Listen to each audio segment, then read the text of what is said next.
What is the typical real estate commission in New York City? We'll demystify this topic in the following video. In case you're not familiar with the platform, I'm Chris at Houseit. Houseit is the largest for sale by owner and buyer closing credit company in New York City, established in 2014. If you have any questions about buying and selling and how you can save money on broker commissions and other closing costs, please check us out. The website is below, www.houseit.com. We do come out with content on a regular basis, so if you like what you see, please hit subscribe, leave us a comment, and we'll make sure to get back to you.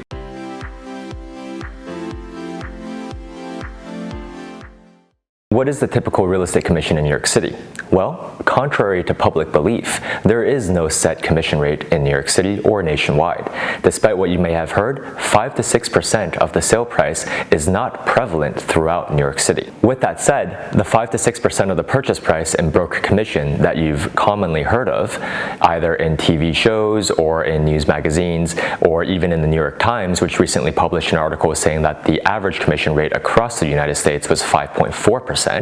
Well, this figure you will often see in REBNY-held territory in New York City. REBNY-held territory is typically defined as all of Manhattan, where the Real Estate Board of New York is actually headquartered, as well as areas close to Manhattan. For example, parts of the Southern Bronx, such as Riverdale, parts of Western Queens, such as Long Island City, many parts of Brooklyn that are gentrified or known as Brownstone Brooklyn, neighborhoods you've heard of such as Boerum Hill, downtown Brooklyn, or Park Slope. All of these areas are traditionally considered Real Estate Board of New York territory, and in these areas you often will see 5 or 6% of the sale price as the total commission that sellers pay. As a quick side note on how commissions actually work, keep in mind that this 5 to 6% commission isn't typically earned by a single agent. The listing agent will secure this commission from the seller. However, this commission in 90% of cases is split between the buyer's agent and the seller's agent. So a 6% commission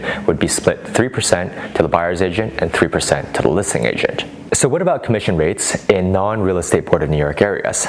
Well, this is why we say that commission rates are indeed not uniform and are always negotiable between the seller and the listing agent. For example, in non-REBNY areas such as Northern Bronx, which is also covered by the Hudson Gateway Association of Realtors, the HGMLS, well, commission rates are generally lower. One of the reasons is the HGMLS, unlike the REBNY RLS, does not have a rule on equal co-broking between the buyer's agent and the seller's agent. To be more technical and specific, the REBNY RLS actually stipulates that commissions must be split at least equally in favor of the buyer's agent, meaning it does not need to be exactly 50-50, but it needs to be at least 50% in favor of the buyer's agent. In contrast, the HGMLS only requires a positive amount of commission to be offered to buyer's agents. This could be $1 conceivably.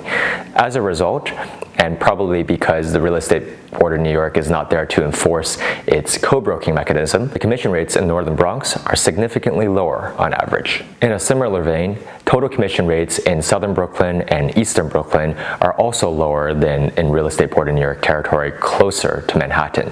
For example, the Brooklyn MLS covers many parts of Southern Brooklyn and Eastern Brooklyn neighborhoods such as Bay Ridge, Dyker Heights, and as a result, similar to the HGMLS, commission rates are lower because the Brooklyn MLS does not have a mechanism for equal co-broking. The Brooklyn MLS does not require commission rates to be split equally between the listing agent and the buyer's agent, and as a result, it's quite common from what we've heard for the Brooklyn MLS listing agents to offer only 1% or less, such as 0.75% to buyer's agents.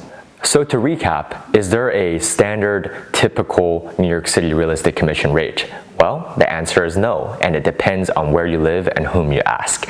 If you happen to live in Manhattan or areas close to it and are working with a Real Estate Board of New York listing agent, then perhaps you might be asked to pay 5% or 6%. Again, this is always negotiable. But if you live in, for example, let's say Southern Brooklyn or Northern Bronx, well, you might be dealing with a different agent from a different MLS system entirely, where the rules are less strict and the total commission rates are customarily lower. For example, even in Northern Bronx, Eastern Queens, or Southern Brooklyn, you might see commission rates, total commission rates, as low as 3% or 2%. If you need help calculating or estimating your closing costs either as a buyer or seller in New York City, please don't hesitate to check us out, www.houseit.com. We've got a wide range, the widest selection of closing cost calculators and other real estate related calculators in New York City. If you have any questions or comments, please feel free to shoot us an email, team@houseit.com. Hit subscribe. We do come out with content on a regular basis, and please leave a comment below. We do our best to get back to you.